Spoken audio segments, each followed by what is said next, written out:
also about company culture, and we'll start with a fire chat with about creating the correct company culture for tech. We'll have Anne-Christine Rupe from E10 Partners. They're specialized in finding high-profile talents. And Rajiv Behera from Reflective. It's a performance management company that has a platform that'll help develop talents and foster employee success. Welcome on the stage. Applause, please. Thank you.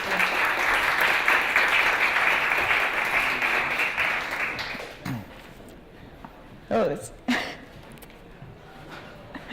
perfect. Hello, everyone. Thanks so much for coming. I'm Rajiv Behera. And I'm Anne-Christine. And I guess we can start with our backgrounds. Why don't you go first? Yeah. So as mentioned, I'm the founder and CEO of E10 Partners, and we do executive search for high-growth internet companies. So we do C-level, VP, and director-level roles, and our clients are typically post-Series A and scaling quite rapidly. And it's a company that I started myself 4 years ago. And we have around 30 employees in 3 locations today, and are also expanding quite a bit right now. And for the last 4 years, we've helped about 150 companies scale, and both with recruiting, but also consulting in terms of who to hire, when, and also with strong focus on company culture. So yeah, maybe just before E10 Partners, I was with Rocket Internet for 2 years, where I was head of their co-founder and senior executive recruiting globally, where I was responsible for about 75 portfolio companies in 50 countries. And I worked directly with Oliver Samware for 2 years, traveling around and setting up companies. So that's where this interest of culture came from.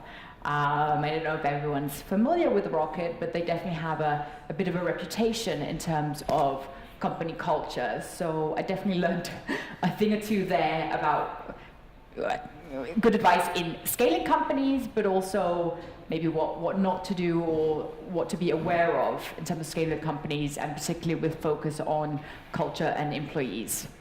But, yeah. Awesome. So I'm the founder of a company called Reflective. We're based in San Francisco, California. I started Reflective roughly 4 years ago. Since then, we've raised $42 million in funding, and we have roughly 115 employees and over 350 customers. Before Reflective, I worked at Disney, and I used to make mobile games.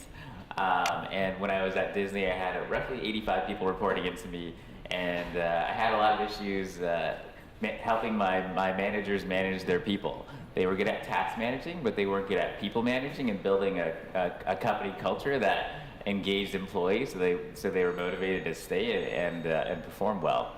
So when I was kind of going through that Disney experience, I was trying to figure out, how do I help scale employee engagement, and how do I get managers to manage their employees better? So I left Disney and I started Reflective 4 years ago. And the point of the company is to help managers give better feedback to their employees, and for employees to give feedback to each other based off a set of core company values to help scale culture. So yeah, first question. So what does company culture mean to you? It's a very vague term, right? Everyone throws around the term culture, and it means different things to different people. Yeah. So actually, when I started E10 Partners around 4 years ago, I was actually very aware of culture. I think the reason why I was so aware of it was because during my 2 years with Rocket, it was a very, let's say it was a topic that came up a lot when we were building and scaling companies. And I actually loved my time at Rocket, but I could see, because of the speed and intensity in which we were building and scaling companies, that it also had some, like, maybe you could say that there were some human casualties along the way, or there was no focus on culture. So that was one thing that I wanted to change when I started E10, and one thing that I was very aware of, like what culture do I want to create within the company. And one thing that I think is important, and I've noticed that both with myself, but also with a lot of the clients that we work with, is I think a lot of people talk about culture and it means different things for different people and different companies. But I think one thing to think about is, one thing is what culture do you want to create? But when you ask people that, or also when I ask founders what is your company culture, a lot of people will answer the same things. Like say, we're very fast paced, we're driven, we want to be number one. But when you really dig into what are you actually doing, or when I actually meet both the founders or the teams, the culture is actually very different, and they often don't always reflect what the founder or the senior management team maybe wants to have in the culture. So I think one thing that I always recommend both founders and CEOs to look at, one thing is what culture do you want to create, but maybe also look at how are you as a person, and how is the senior management team, and what culture are you able to create, and also what culture makes sense for the type of company that you have. And just some examples, and you probably also experience it with a lot of companies that you work with, is, people have different work ethics, different management styles, different styles of communication.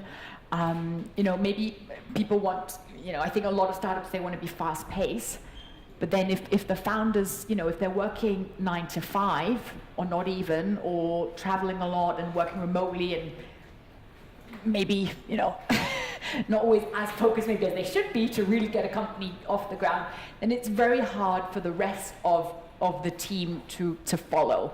It's very hard to enforce a fast-paced environment if the founders are not really that fast-paced themselves or don't want to put in the hours. It can also be, saying, we want to be the best at what we do, but then at the same time, maybe the management team, they settle for mediocre results, or they don't actually require that high standard of their employees. And there's nothing wrong with that, but I think it's just assessing how do you work, either as founders or as managers, and how can that affect the culture. And it could also be that we also see this in a lot of companies that the senior managers, or maybe the founders, they actually hire some people in to strengthen the culture. And that could be maybe if, let's say, like a lot of founders, maybe they're tech people, or they're more interested in product rather than working with developing the teams, or focusing on communication. Then it could be a good idea to maybe hire someone in who can strengthen the culture. So what I always say is, look at what type of a company do you have, what type of people do you have in senior management, what type of culture do you want to create, and then hire people that fit in, with that picture. Sorry, I'm going on and on. But maybe you can explain a bit about what thoughts you had when you started the company. Yeah, no, that's super helpful. Thanks for sharing that. When I thought about starting the company, what was key to me is building a culture that was authentic to the founding team.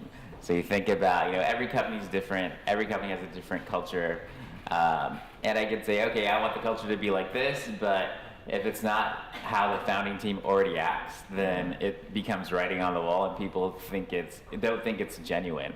So what's really important is figuring out, looking inwards, just looking at yourself and your team, and say, what are the values that we are acting like right now, right? And then just write those down and create company values around what you guys already are.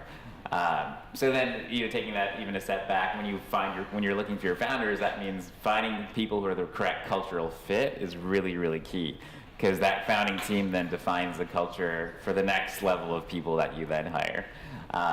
So for us, the big thing that I wanted to do is I wanted to make sure that I hired people who were super logical and left their egos at the door, where we could come into a conversation and discuss something and then leave with everybody on the same page, without anyone feeling like they lost the argument, because everyone was just level-headed. And so humility and leaving your ego at the door were two big things I looked for. Also, I didn't want people who were political. Because you just have to get stuff done. You don't want people trying to increase their personal career ladder when the whole startup is how you actually increase your career ladder. And that's how people should think. They should think about building the whole startup versus themselves. So there are just a few core principles I thought about, not even that many, those were like 3, and then I made sure the founders I brought on were just like that. And when they weren't, I made sure they were, and then they knew that was a key part of what I cared about, and then they scaled that, and then that scaled to their leaders. And then now our company is so Reflective basically helps build cultures for other companies. So it's important for our company to have a really good culture.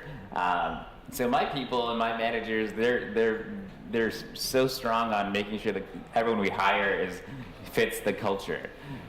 So they'll in our interview process, we actually measure the values for each employee that we interview to make sure that they're a good cultural fit. And people are so into culture at my company. Even we came up with values early on. Most companies come up with them a little later. We've done a second set of values, and we refreshed our values actually 2 weeks ago, where somebody said, "Hey, these values now don't reflect how we look now. They look like what it looked like when you were 5 people. Let's look at them again." So we did like a survey of everybody and asked them what they thought the new values are. And I asked them the same question, like, what do you think how do we act now? Don't write down what you want us to be, but what are we actually? So that's what I think about when I think about our culture. Sorry, and it's funny because we also regularly do employee surveys and get feedback from the team, and we've also developed the culture, and we're very aware of it and developed it along the way. And that's actually an area where I see like not that many companies do that, or at least they often do it maybe slightly late in the process, and often maybe even when they have a bit of a cultural problem because they've scaled the company, they haven't thought that much about the culture, and then suddenly either they have a cultural identity crisis or they've hired people that don't fit within the culture that they want to achieve, and then people are not working towards the same goal, and people have slightly their own agendas because they don't share the same company culture. So it's really good to be aware of it, and also, look, I don't know how often you assess the culture, but definitely to do it every now and again and just take it up, and also get employee feedback is also really good. Awesome. So how do you scale the culture at Ethan Partners? Yeah, good question. So I think one thing is, first defining what it is you want to achieve, and then it's hiring people that fit in with that culture, and with particular focus on the management team, making sure that they share the same values and that they enforce them. And it's also something I feel that you have to discuss and also remind people of, not necessarily daily, but often, and maybe even have something up on the wall. And I think the culture should just reflect everything that you do, and also the way you communicate. And part of culture for me is also basically the way you communicate. So actually, within our company, people communicate very similarly, but it's also because I hire people who communicate in the same way. And I don't think necessarily that everyone should be the same, because that's also a different thing. I think diversity is really good, because also with culture, maybe people also have a tendency to hire the same people, and I think you should share values, but you shouldn't necessarily be have the same background, the same ideas, because then you won't challenge each other, and I think the company just won't be as creative or exciting a place to be. But I think that when you're scaling, the bigger you get, the more important. I mean, it's important from the beginning, but the more important it becomes, in the sense that it just becomes very visible, the culture that has been created. And especially if maybe there's some things you don't like about the culture, then it becomes definitely very visible when you scale. You said something really interesting, that sometimes people hire people that are similar to them, and they mistake that for culture, right? They look for people who have the same demographic background or same socioeconomic background. They think of the pitfall is you interview someone and you say they're a cultural fit because you'd want to get a beer with them after work, versus they're a cultural fit for the company. Yeah. So how do you help your employees not make that mistake? I have this problem at my company as well. Yeah. I don't know if there's we're aware of it. So with Ethan, we're very, so one of the things that we embrace with our culture is that it's, well, actually that it's very diverse and it's very international. So we have lots of different nationalities on the team. We're around 30 employees, and I think we probably have 18 different nationalities.